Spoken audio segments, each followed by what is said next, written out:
So আজকের দিনটি ছিল খুব সুন্দর একটি দিন। ফার্স্ট অফ অল আমরা একটা রেস্টুরেন্ট ওপেনিং করেছিলাম, দ্বিতীয়ত আমরা সবাই মিলে চলে গিয়েছিলাম Mawa. Exactly. So hello everyone, this is Prince, welcome back after a long time. So আজকের ভিডিওটা খুব ইন্টারেস্টিং হতে যাচ্ছে। So make sure to like, comment, share এবং পুরো ভিডিওটা ওয়াচ করবেন না টেনে। আরেকটা মজার কথা গাইস, মাওয়া থেকে ফেরার সময় আমাদের এক ভাইয়ের গাড়িতে তেল শেষ হয়ে যায়, তারপর হচ্ছে আমরা ঠিক এইভাবে হচ্ছে তাকে নিয়ে আসি।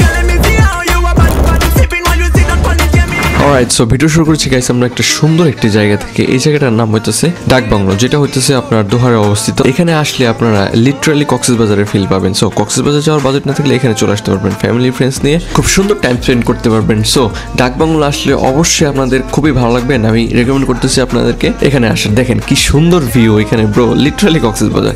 এনিওয়েজ, আজকে হচ্ছে ডাকবাংলোতে নতুন একটা রেস্টুরেন্টের ওপেনিং করেছিলাম। রেস্টুরেন্টের কি নাম এবং খাবার অ্যান্ড অল সবকিছু একটু পরে আমি আপনাদেরকে দেখাচ্ছি। সো ভিডিওটা দেখতে থাকুন। ওকে, সো দুপুরের নামাজটা শেষে আমরা হচ্ছে এখানে চায়ের দোকানে এখানে বসলাম কিছুক্ষণ আড্ডা দেওয়ার জন্য, কারণ কিছুক্ষণ পরেই হচ্ছে আমাদের সেই রেস্টুরেন্টের ওপেনিংটা শুরু হবে।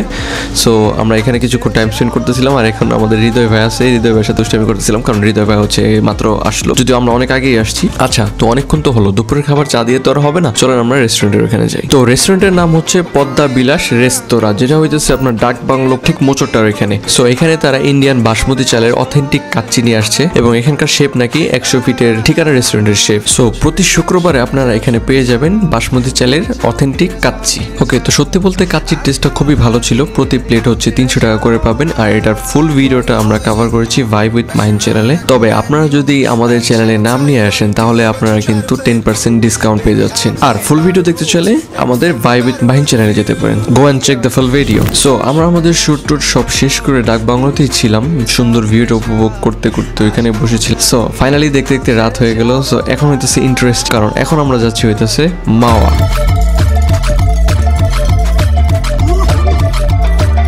মাওয়া always hits different. পদ্মার হাওয়া, ইলিশের smell, bro, pure happiness. Everything feels just perfect. Honestly, এই জায়গাটা never gets old. And যখন আমি মাওয়া আসি, my mind was like excited. তবে মাওয়া মেন ফেরিঘাটে যাওয়ার আগে হচ্ছে আমরা এখানে কিছু পাঞ্চিং বক্স দেখলাম এবং এখানে আমরা হচ্ছে কিছু পাঞ্চ ট্রাই করলাম। তো এই দেখেন আমার পাঞ্চটা মোটামুটি ভালোই ছিল, তবে I could be better. তবে আমার পাঞ্চে পয়েন্ট আসছিল হচ্ছে 919। তো মাওয়া এসে খোদা লাগাতে আমরা চলে যাই হচ্ছে হাঁস ও চুইঝালের গল্প নামক একটা রেস্টুরেন্টে, যেটার মধ্যে আমরা নিয়েছিলাম হচ্ছে চুইঝাল এবং হাঁসের কালাভুনা। আর এই রেস্টুরেন্টেরও আমরা একটা ফুল ভিডিও কভার করেছি, যেটা আমাদের ভাইব উইথ মাহিন চ্যানেলে আপনারা পেয়ে যাবেন। আর এখানকার খাবারের টেস্টের কথা যদি আমি বলি তাহলে হচ্ছে 10-এ 8 তো দেওয়া যেতেই পারে। মাওয়া আসার পরে সবাই প্রেফার করে অ্যাজ ইউজুয়াল লাইক ইলিশ খাওয়াতে, বাট আমরা হচ্ছে এবার কিছু ডিফারেন্ট কিছু খেলাম, কজ ইলিশ অনেক খাওয়া হয়েছে। তো খাবার দাবার শেষে আমরা চার দোকানে আসলাম, কারণ হাঁস ও চুইঝাল গল্পের যে শেফ উনি হচ্ছে আমাদেরকে চায়ের ট্রিট দিচ্ছে। তো আমরা এখানকার হাঁস ও চুইঝালের পাশাপাশি এখানকার ঘোলটা ট্রাই করেছিলাম। তো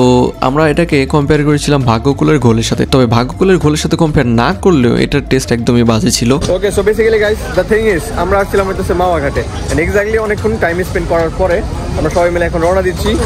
এন্ড হাঁসের চুইঝালের গল্পর ভিডিও আমাদের ভাইব উইথ মাহিন চ্যানেলে চলে আসবে। Alright guys, hope you guys like this video.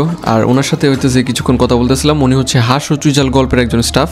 তো বেসিক্যালি বলতেছিলাম হচ্ছে হাঁস ও চুইঝাল গল্পের মানে ওইখানকার স্টাফ সবাই খুবই আন্তরিক, সবাই খুব ভালো। তো এই বিষয়ে কথা বলতেছিলাম। দেখা হবে গাইস নতুন করে ভিডিওতে। This is Prince signing out and I'll see you in the next one guys. Good bye everyone. তো এখন হচ্ছে বিদায় পালা, দেখা হবে গাইস নতুন কোনো ভিডিওতে।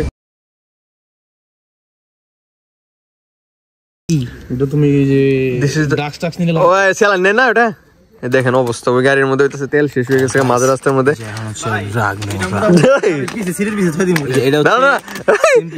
চ্যানেল বাদ করে দিব আমার। এটা ক্যারেক্টার দমু তো দোয়া দুই গুছ টাকা কিনা তেল ওই চ্যানেল কত কইও না 40 টাকা।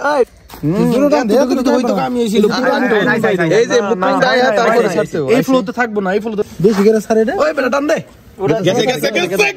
গেছে মাম্মা ডাই। হায় রে ভাই নতুন ট্রিক আরো ভাই।